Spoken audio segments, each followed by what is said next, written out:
স্রষ্টা বলেছেন, তুমি যাকেই আমার চেয়ে বেশি ভালোবাসবে আমি তাকেই তোমার কাছ থেকে দূরে নিয়ে যাব এবং তোমাকে একা করে রাখব।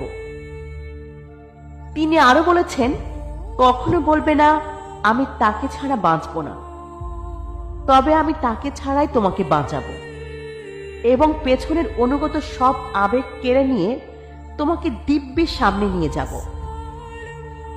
তুমি কি দেখো না, ঋতুরাও বদলাতে থাকে, ছায়া দেয়া গাছের পাতাও যায় শুকিয়ে, ধৈর্য হারিয়ে যায়, কিন্তু তোমার স্রষ্টা ধৈর্যশীল ও পরম দয়ালু।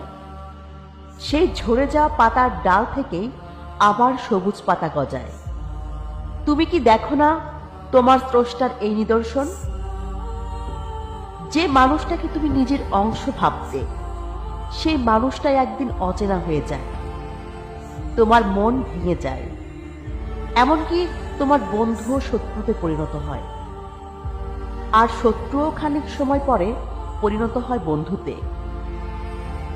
যে মানুষটাকে নিজের জীবনের চেয়েও বেশি ভালোবাসতে, সেও প্রতারণা করে। তবে তুমি কেন স্রষ্টা বিমুখ হয়ে মানুষকে ভরসা করো? অদ্ভুত এই পৃথিবী। যখন তুমি ভাবো এটা হবে না কখনো, কিন্তু পরক্ষণেই সেটাই হয়। সেটাই হবার নয় কি?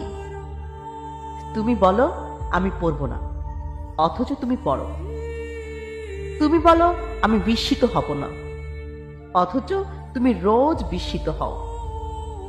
এবং সবচেয়ে বিচিত্র বিষয় হচ্ছে, তুমি বলতে থাকো আমি মরে গেছি, অথচ তুমি বাঁচো, অথচ তুমি বেঁচে থাকো। তোমার স্রষ্টা তোমাকে বাঁচায়, তোমার স্রষ্টা তোমাকে বাঁচিয়ে রাখে। কাফন বড়ই অদ্ভুত এক কাপড়।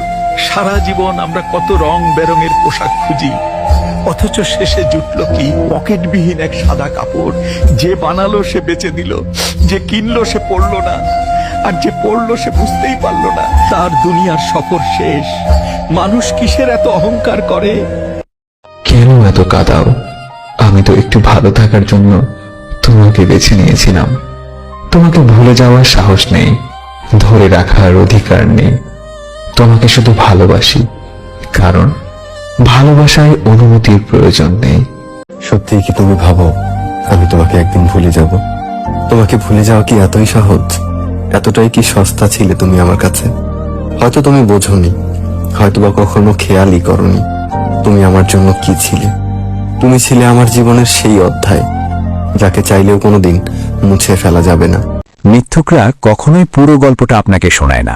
তারা ঠিক সিনেমার এডিটরদের মতো, জীবনের গল্প থেকে সেই গল্পটুকুই কেটে ফেলে যেখানে তারা দোষী, আর ঠিক ততটুকুই আপনাকে শোনায় যতটুকু শুনলে তাদেরকে একদম ফেরেশতা মনে হয়।